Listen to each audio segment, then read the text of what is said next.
Wings over Africa. There's a stillness in the African morning, that moment before the day begins, when the air smells of dust, Jetta 1, and promise. Somewhere out there, a small twin-turbo prop, the Beechcraft 1900D. She's not the biggest, not the fastest, but out here, she's the heartbeat of a continent. For the people waiting in remote towns, for the medevac that needs to leave before sunrise, for the cargo that keeps life moving, this aircraft is the line between isolation and connection. You go through the motions like a ritual: fuel, weight and balance, weather. In Africa, weather isn't a forecast, it's a force. Thunderstorms build in minutes, crosswinds turn runways into challenges, and visibility can disappear in a heartbeat. But you trust the machine, you trust your training, you trust that quiet voice in your head that says, "I've got this." With a nudge of the throttles, the props bite, and suddenly, you're free again. The ground falls away and the whole world opens up beneath your wings.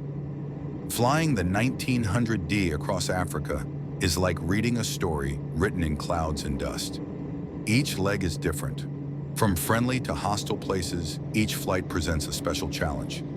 You see rivers that glint like silver veins, villages that appear and vanish in the distance, and storms that paint the sky with light and fury. Sometimes it's just you, a first officer and 7,000 kilograms, and faith in 2 Pratt & Whitney engines. Up here, you're not just a pilot, you're a bridge. You carry more than passengers and freight, you carry connection. But when the day ends and the engines cool in the night air, that's when the quiet starts to speak. You think of home, of the laughter that's missing at the dinner table, of the messages you send from faraway hotel rooms, of the voice that says, "I miss you," through a screen.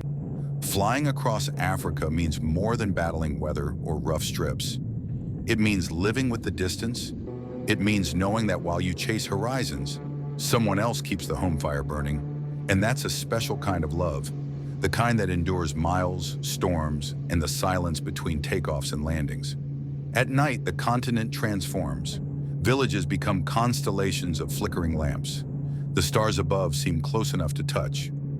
You check your instruments, your charts, your RAIM, but sometimes you just look outside and breathe.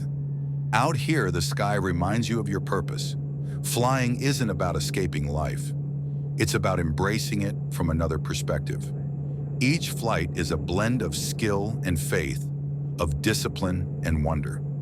Then comes the moment every pilot knows, the approach home. The runway lights align, the flaps extend, and your heart beats a little faster. Because no matter how many miles you've flown, every landing carries a promise to return. You taxi in, shut down the engines, and the world goes quiet again. But this time, it's a different kind of quiet. The kind that tells you, you've done something that matters. Tomorrow there'll be another flight, another sunrise, another stretch of sky waiting to be conquered.